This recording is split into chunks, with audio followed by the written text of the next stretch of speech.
Guys, what up? Hope it's going good. So we got a lesson today. We're not doing a tutorial on a song. We're showing you how this beautiful thing we call a capo works.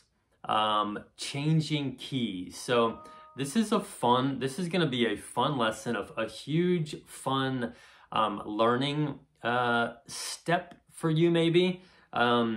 So you see me on these videos, I'm putting a capo on the, let's say the 2nd fret, the 4th fret, the 5th fret, and I'm saying, hey, this song is in the key of A, we're going to use these shapes, or this song is in the key of C, we're going to use these shapes. So I'm going to break down for you how exactly using this beautiful little capo allows us to change the key of a song while using the same shapes, chord shapes. So, I'm gonna try to make sure this is kind of, maybe, I don't know, maybe more basic, not complicated.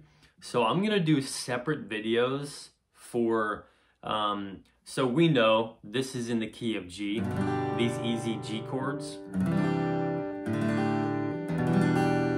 So that's what this video is going to cover. It's going to cover the G shapes and using this capo and putting it on each fret, and I'm going to let you know what that changes the actual key to. Now, you can't get to every key using the G shapes. So in a separate video, I'm going to show you when we use these D shapes. So let's say we have no capo on here, and we're playing the D shapes. That's in the key of D. Well, just like this video, if you put a capo on the 2nd fret, 3rd fret, 4th fret, 1st fret, and you still play these D shapes, it changes the key. It changes the actual key. And the same thing goes with chords in the key of C. So if you were playing in the key of C, these shapes here, that's in the key of C, no capo. If we wanted to throw a capo on the 1st fret or the 2nd fret and still play those shapes, it changes the overall key. So I'm going to do separate videos for those, just to make things maybe a little bit more organized and understandable, comprehensible, something along those lines. So let's just focus on the G shapes. So if we were playing in the key of G, we have the G chord, the C at 9, the D, and the E minor. So, no capo, that's just in the key of G. If we put the capo on the 1st fret, that changes the key to the key of A flat. If we move it up to the 2nd fret, and then we play those G shapes, it moves it to the key of A. Move it to the 3rd fret, it changes the key to the key of B flat. Moving to the 4th fret, key of B. 5th fret,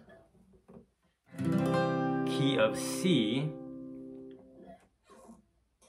6th fret, key of C sharp or D flat. It could be either one. They're the same thing. 7th fret, key of D. Now you can keep going up the neck here, the frets, the fretboard. I mean, if you wanted to keep going up to the, so this would now be the 8th fret, that would be the key of E flat. And when you get up here, it kind of starts sounding a little bit like a mandolin or a little bit of a banjo, which is kind of cool if you have 2 acoustic guitars and somebody's playing up here with no capo, and then the 2nd guitar is playing up here. So 8th fret would be the key of E flat. 9th fret, as you can see, we're running out of room here. So 9th fret, you really got to squeeze your fingers in there. 9th fret would be the key of E.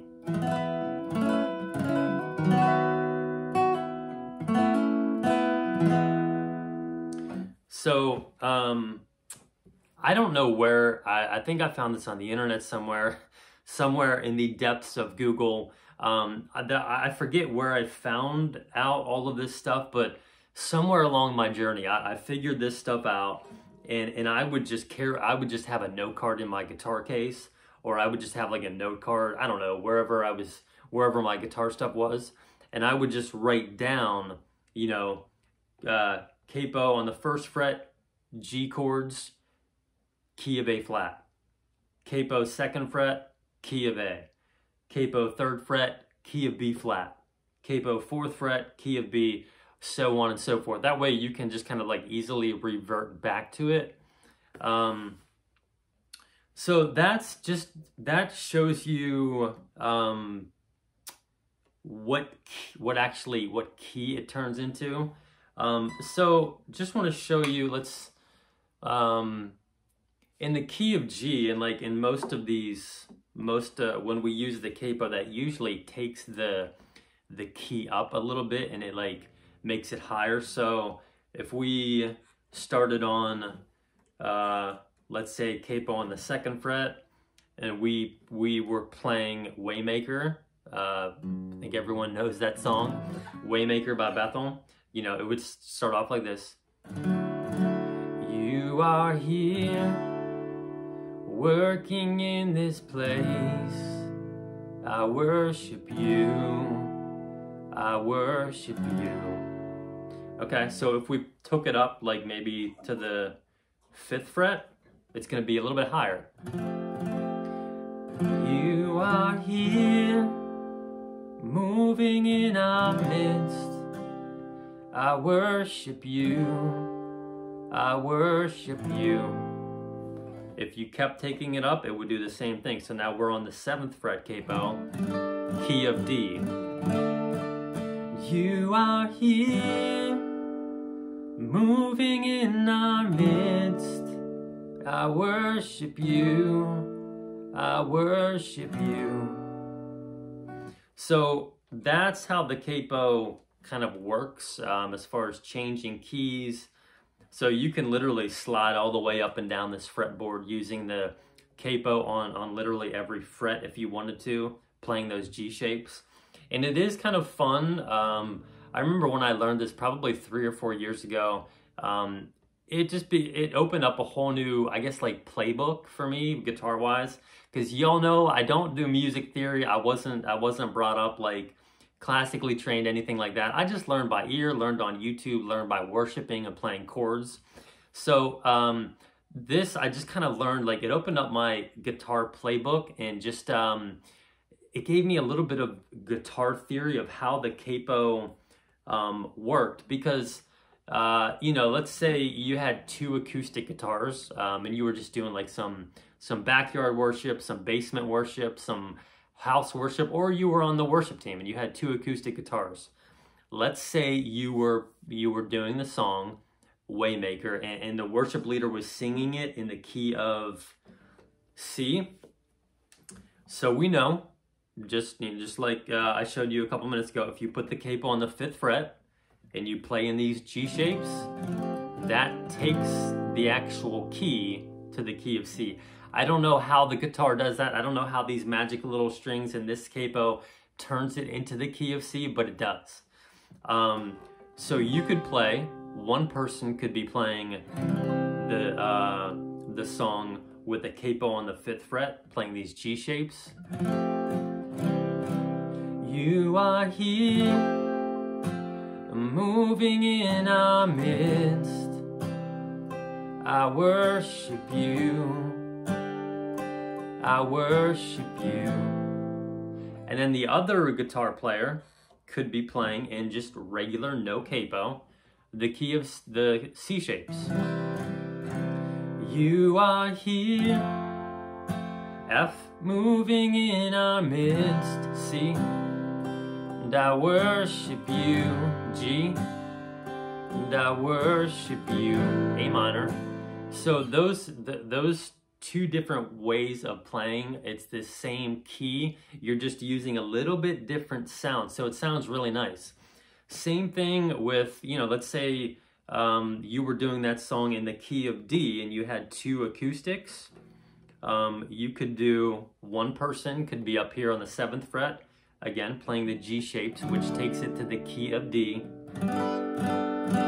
You are here, moving in our midst, and I worship you, and I worship you.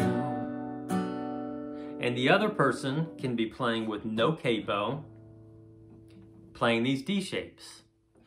You are here, moving in this place, I worship you, and I worship you. So you can tell how when I have the capo up on the 7th fret, it kind of gives it a really bright sound. Whereas down here with no capo, it's a little bit more open and a little bit more full. So it really, when you have two acoustics going at the same time, it really kind of makes it a nice full sound of both the high and the low end.